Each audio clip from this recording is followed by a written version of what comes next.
Hi friends, आज आम बनइबा रज स्पेशल पोड़पिठा। यही पोड़पिठा मु बिरी चाउल बनई आ प्रेशर कुकर और माइक्रो ओवेन दुईटा वे रे बनईकी देखी। तेबे चलंतु किंतु ता पूर्वरु नुआ रेसिपी पे आपण मो चैनल रे सब्सक्राइब करंतु आ तापरे बेल आइकन क्लिक करंतु। पोड़पिठा पे मु एठारे गोटे कप बिरी को 4 रु 5 घंटा पर्यंत पानी रे भिजेकी रखिछि। ता संगे 2 कप चाउल को 2 रु 3 घंटा पर्यंत भिजेकी रखिछि। एबे गोटे ब्लेंडर रे आमे प्रथमे बिरी को बाटी नबा। ये देखंतु बिरी एबे बाटी हे गलानी। ताको गोटे बाउल ले प्रथमे आमे काढी नबा। एबे सेही ब्लेंडर रे भिजा हेतिबा चाउल को भी बाटी नबा। ये देखंतु चाउल बट्टा भी हमर रेडी हे गलानी। चाउल बट्टा पूरा पूरी फाइन पेस्ट हबनी, टिके खुदखुदुडिया रहइबो।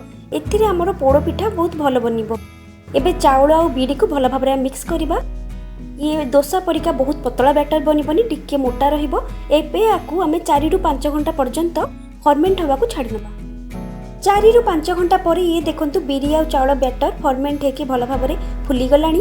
एबे ता संगे मु एठारे आधा कप गुड़, गोटे बड़ चमच कुटा हेतिबा गोलमरिच गुंड, 5 रु 6 गुजराती को मु एठारे कुटिकी रखिछि, 2टा तेजपत्र, लंबा लंबा स्लाइस कटा हेतिबा नड़िया, अल्प टिके छोट छोट पीस रे एमती कटा हेतिबा नड़िया आ घी दरकार।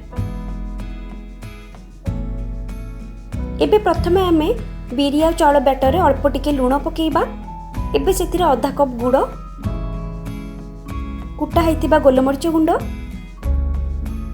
कुटा हेकी रखा हेतिबा 4 रु 5 गुजराती, खंड नड़िया आ 2टा तेजपत्र पकाई ए सबु जिंस को प्रथमे हम भलो भाबरे मिसई नबा। एबे सेतिरे चॉप करके रखिथिबा ड्राई फ्रूट्स पकेबा, बादाम, काजू आ किशमिश। एबे सबु ड्राई फ्रूट्स को बिरी आ चाउल बट्टा सहित भलो भाबरे हम मिसई नबा। एबे सेतिरे 2 रु 3 चमच घी पकेबा।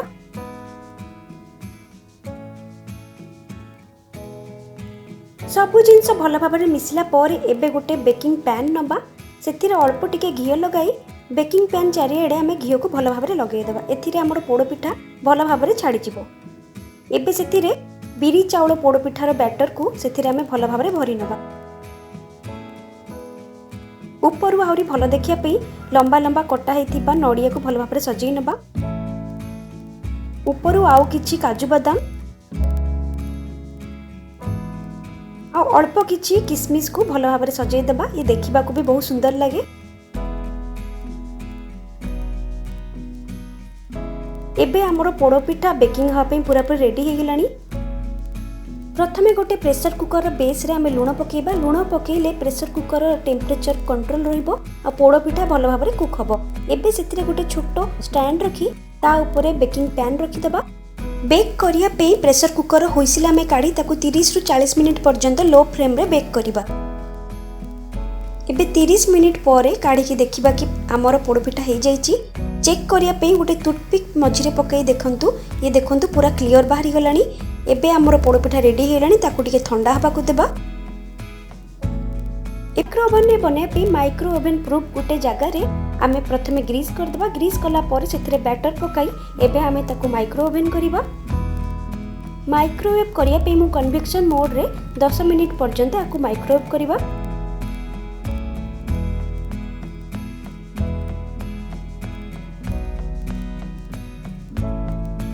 ये देखंतु टूथपिक रे किछि भी लागि। एबे हमर 2 प्रकार पोड़ो पिठा प्रेशर कुकर और माइक्रो ओवन पोड़ो पिठा बनिकी रेडी अछि।